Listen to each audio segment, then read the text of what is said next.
news of the day. But trust us that we won't leave the studio without coming to you guys' faces to give you guys all the reports concerning Afrobeat and the guys that mix the beats. In the meantime, we want to say a big thank you to our fans out there for doing what you do. You guys are the real MVP. I'm saying it for the third time today because I mean it.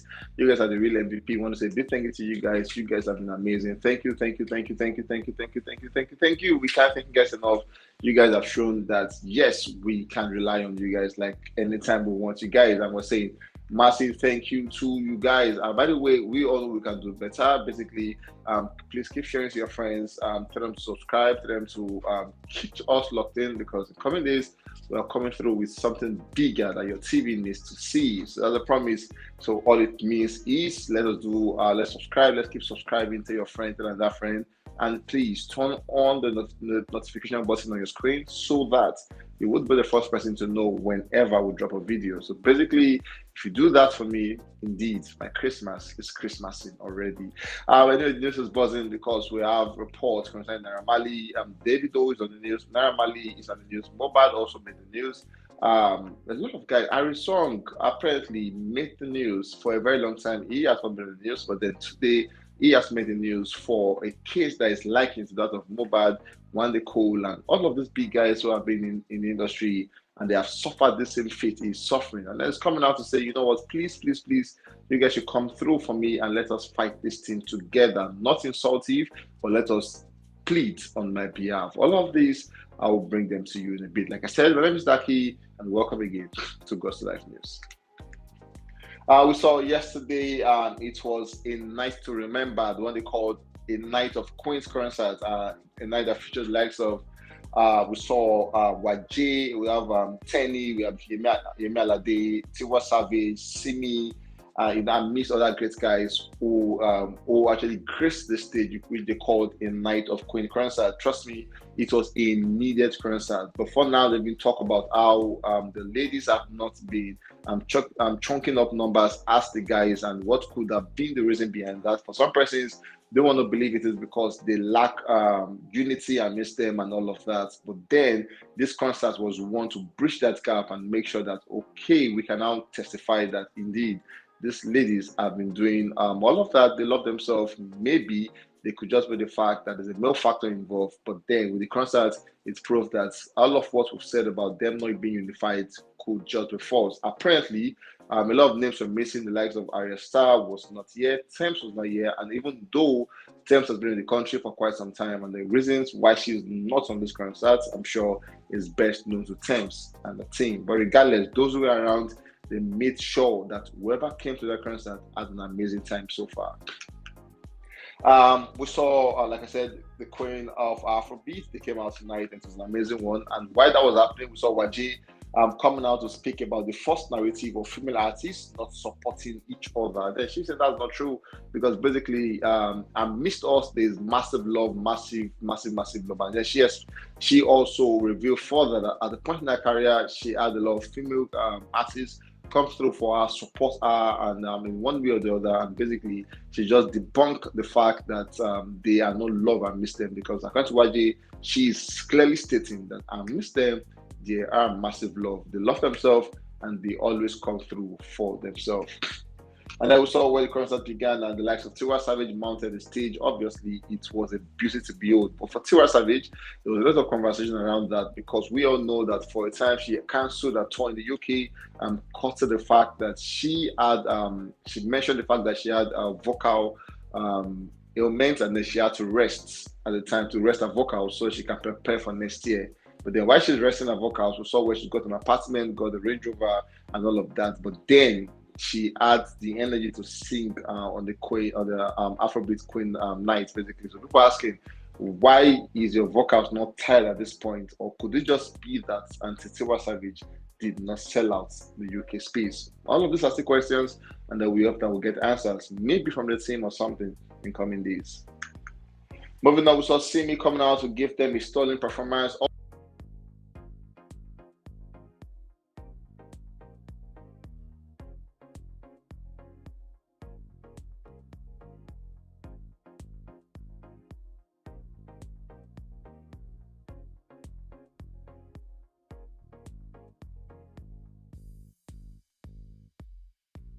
came through with Who's Your Guy remix, and then Simi also came through with Only Find Your remix. And trust me, these remixes are doing good numbers as we speak. Apparently, Nigerians love pyro remixes with ladies.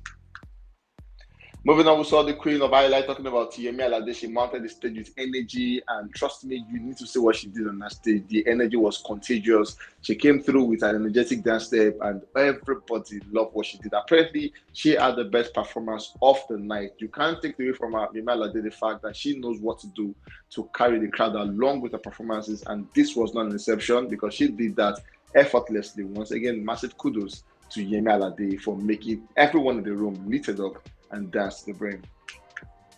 While that is buzzing, we saw Young Jonn also holding it down Jiggy at his own concert, the one he called the Jiggy concert. Also, that's yesterday, December 17th, and it was held at the Palm Lagos. And obviously, Young Jonn also made sure that he made a statement.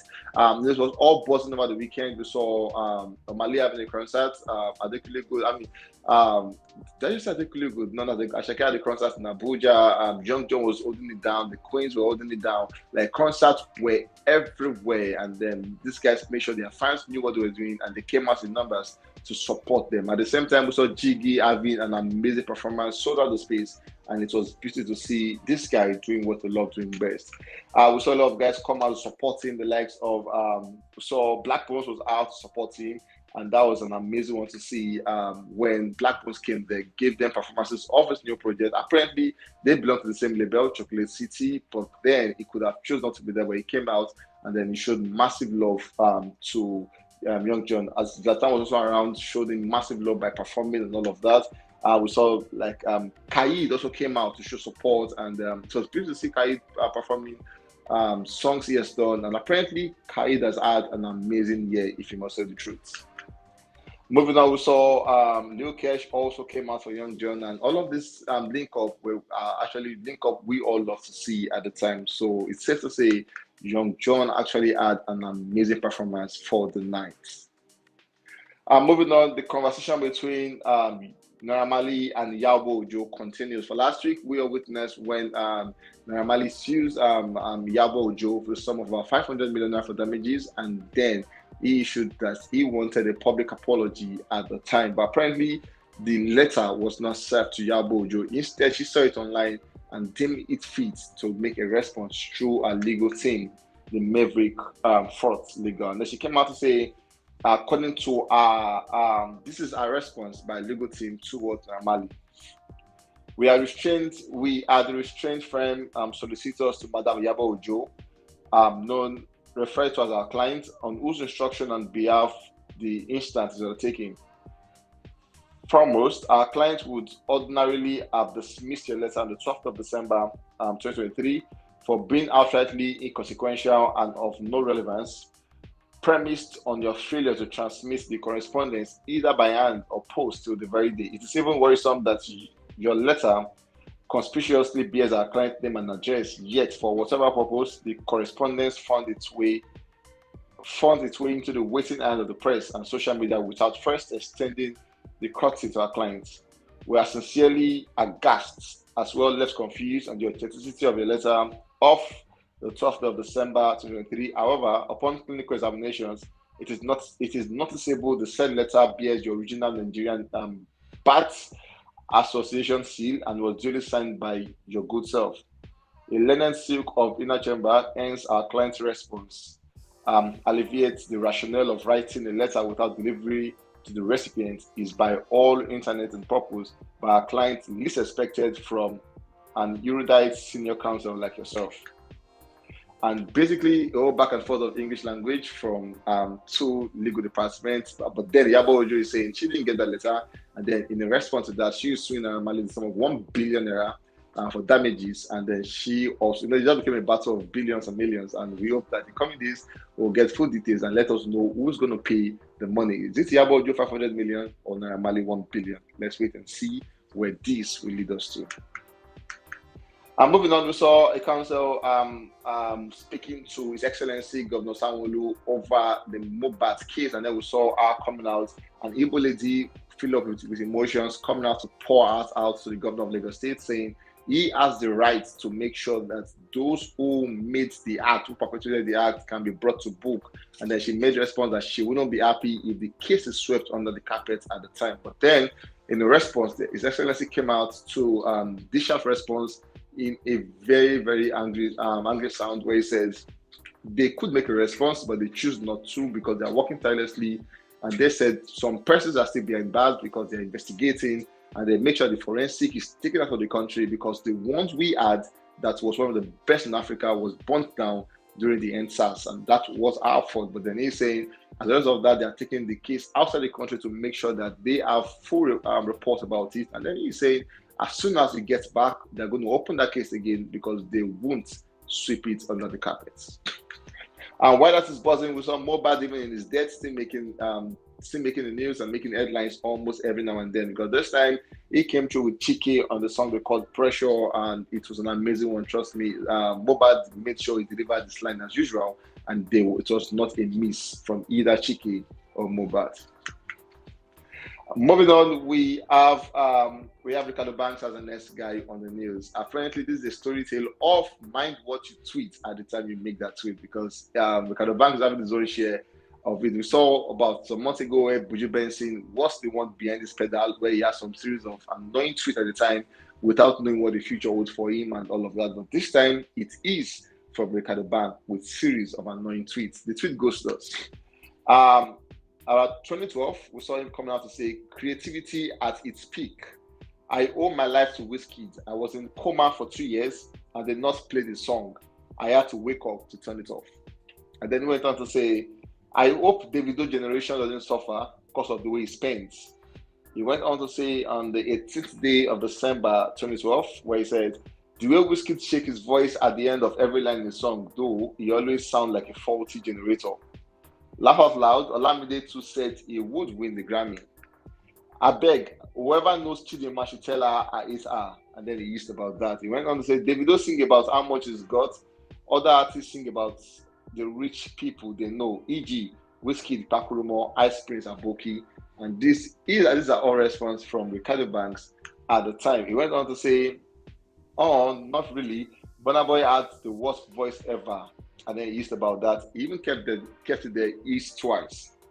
And then he reached out again. It just shows that Ricardo has a thing with Wizkid, actually. He went on to say, Wizkid has one album. Onabiseni has achieved some, even in allegiance, sip stouts behind shit coming from Ricardo Banks to Wizkid. But then fans knew what to do because they dig all of this tweet out and made sure he knows what he has done. Is he going to apologize or not? Though there was a parody account that came out where he said he was sorry, but that was a parody account, not his main account. Would he apologize over this or not? Let's wait and see.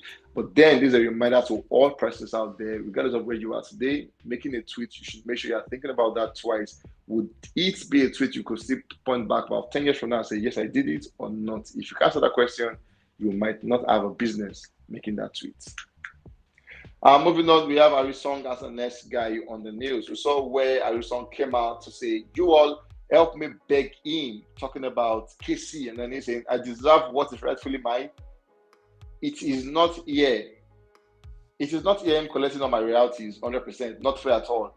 Don't insult him, please help me beg him. Apparently, we saw the point, Harrysong was signed to 5-Star Music, and he, at the time, allegedly wrote almost all the songs they had together. And he was a good writer, one of the best singers we have at the time.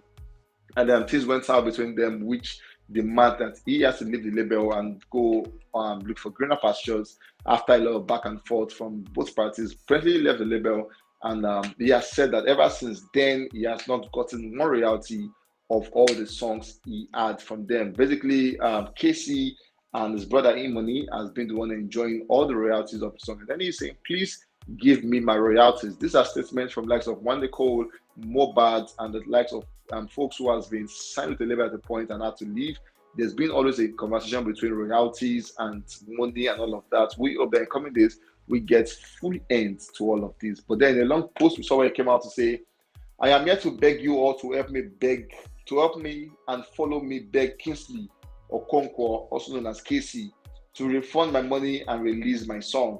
For more than 7 years, he has been the one collecting 100% of my royalties from Reggae Blues, Baba for the Girls, Samankwe, Better Picking, or fair share all my big song. He collects 100% of all my royalties. It's not fair. At least he can take his percentage and give me what's rightfully mine. I started begging. I started this by begging. Now beg at the beg him. I know he likes to